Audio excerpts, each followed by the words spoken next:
Welcome back to the channel, Sausages, and if it's your first time here, hello, I'm Ginny Sausage. Today I'm going to be doing a very quick review on something that I think might be interesting to a few of you at least.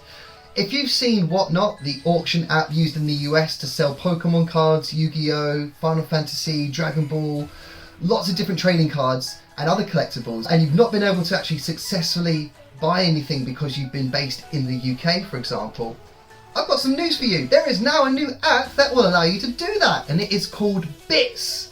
And I love that word because I say it all the time with the phrase, lovely bits. It's really cool actually, it's really cool. You get to bid in real time for collectibles that you really need for your collection, and it's super simple and really easy. So shall we have a little look at what it looks like? I think we should. So I'm gonna, boom, put the video up hopefully next to me right now. Hopefully you guys can see that. So on the 18th of May, Evo Cards / Matt Cully, he had the amazing opportunity to be the first seller and the very first show in the UK on Bits. Now traditionally Bits has been a French only platform, so people have been selling and trading Pokemon cards and other cards and collectibles in France. But it moved to the UK, not moved to the UK, it opened the UK, I should say, on the 18th of May, and I was there for the very first stream. And I should actually say, I didn't just watch and view and see how it went, I actually bought something. And it's right here. I haven't opened it yet, and you can see that it's actually from Evo Cards right there. Don't worry, I've already gotten rid of the address. You can't find me, you can't find me. And we're going to be taking a look at what I won at auction. As I say, one, obviously I bought, so I didn't win it, but I won the auction. And actually there's an interesting story as to how I won it, so we will get into that shortly. But here we go. So you can see very easily what the platform looks like. It's very user-friendly. From a selling perspective, all you really need is your phone, so you just set up your phone on a stand. You can use an influencer kit like I'm using. I'm not an influencer, don't worry. But a ring light, for example, with a phone stand, or just a little tabletop phone stand. Those are fine too. I've seen a lot of different people selling on there, and it seems to be pretty much the norm to kind of use a ring light without the light on, to be fair. So very easy to set up, and then all you do is you input on the menu what items will be available during the show. And I think that's really cool actually, because you don't sit there thinking what's going to be available, am I interested in, I don't want to sit here for 2 hours or however long a show's going to be to find a product that you don't actually want. So you can log in straight away, go through the menu of the cards that you want, and then you can even ask in the chat, when will this card be put up for auction? I'm super keen to get involved in it, and you can actually influence the seller to put that one further up the list, or they can auction it straight away. When it comes to actually buying, you have 60 seconds to purchase or to make your bid. So the timer starts at 60 seconds and it works its way down, and in that time people can bid. Most of the time it starts at £1, but obviously depending on the item the seller can set that from whatever they want, which I think is a really cool feature. But starting at £1 gives a lot of people an opportunity to go kind of crazy at the start, and it just goes up really quick depending on the product. This definitely flew up very quickly, and I will get this ready to show you guys shortly. But very user-friendly platform in my personal opinion. And the really cool thing about it is you can set it up very similar to how you do on YouTube. If you're a PokeTuber or a YouTuber, you can have the split screen in there. You can have picture in picture, just like I'm doing now. So you can have the video and a video of yourself at the same time too, which is really cool. And the billing process is instant. So as soon as you win that auction, you pay straight away. And if the payment doesn't go through, the seller will give you a little bit of time to fix that, to correct it. Otherwise the card or the collectible will go back up to auction, and it keeps it fair for everyone.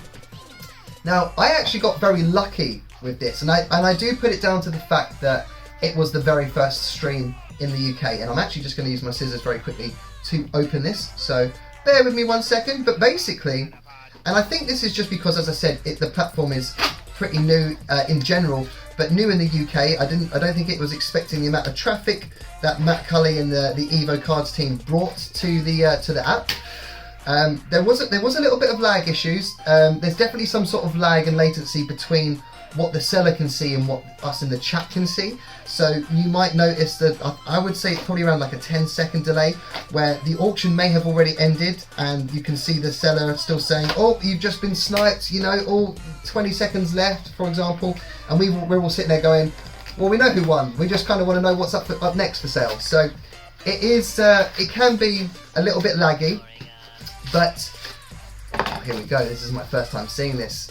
I'm very excited to do this, but I got lucky because it was around 10 seconds to go, and as the time gets smaller and smaller, you can snipe, but that doesn't mean that you can snipe at 3 seconds and then that's it. You snipe at 2 seconds, 1 second, and then I think it adds on to around 15 seconds, so then the person you snipe from has another opportunity to up the bid, which is great for the seller because it obviously means that you've got more chance for the price of the item to sell, that can still increase.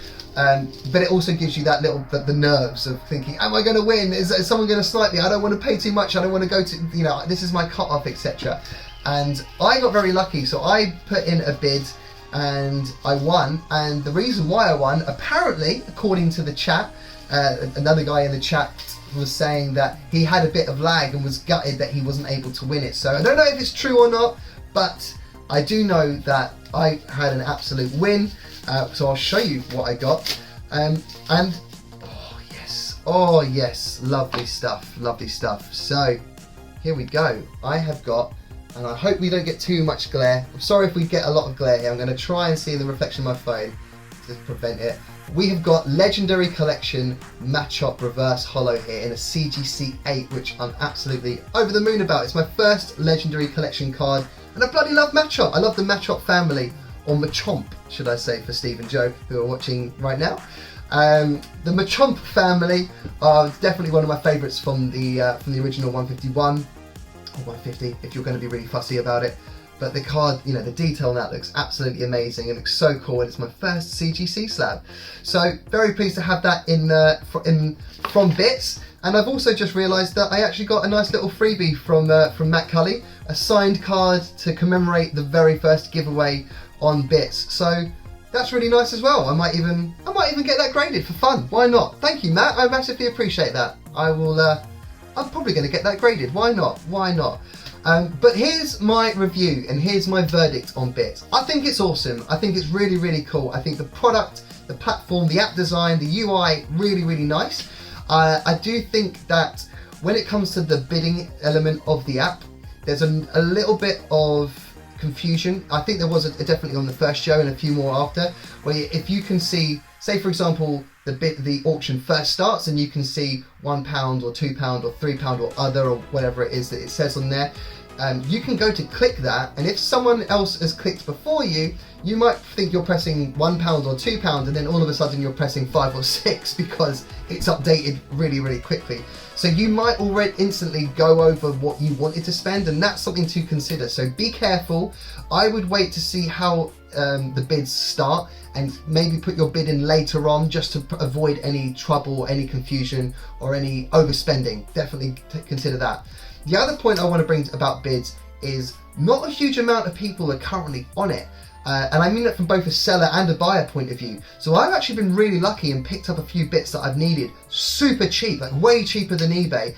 I picked up the Radiant Gardevoir from Dark Phantasma for I think like £9, I think, or £8 or £9. And I think on eBay that's currently going for like 15 to 20 quid. So I had a massive win on that, and that's just because there was only about, maybe 10 to 15 people watching at the time, and maybe those people weren't collecting that set. So I got a massive steal. And I also actually, just because it popped up, I didn't need it, I'm not even collecting it, but I just love the design. I got myself the Beedrill alternative art.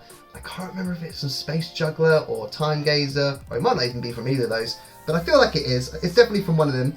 And yeah, I picked that up for I think £17–18. So, and again on eBay, it's way higher than that. So I honestly do think you should check it out. Don't get the FOMO. Don't be like, oh my god, I just have to buy something because I'm here. Don't waste your money. Wait to see what's coming up on the shows the next few days, because you can see upcoming shows and be there beforehand, or be there, you can set reminders to make sure that you don't miss them. You can see what's coming, and I think that's a really, really cool feature. So overall, I think Bits is really nice, really cool, and as I said, at the moment, whilst it's still small and they're still marketing and getting user acquisition in, it's a really good opportunity right now to go and pick up some amazing deals on there. From a seller point of view, I would consider it once it's a bit more established, because I know it takes about 8.9% of each sale fee. That's excluding shipping, so it can be quite costly if you're selling, very, not desirable cards. If you have like big collection cards, it might be a bit better for you. But as there's only a few people kind of on there at the moment, buying and selling, I think maybe wait until later on, once it's more established, to be a successful seller. But yeah, thank you very much for watching, guys. I hope you've enjoyed the video. If you have, please consider giving it a thumbs up and subscribing. We've got a lot of videos coming up.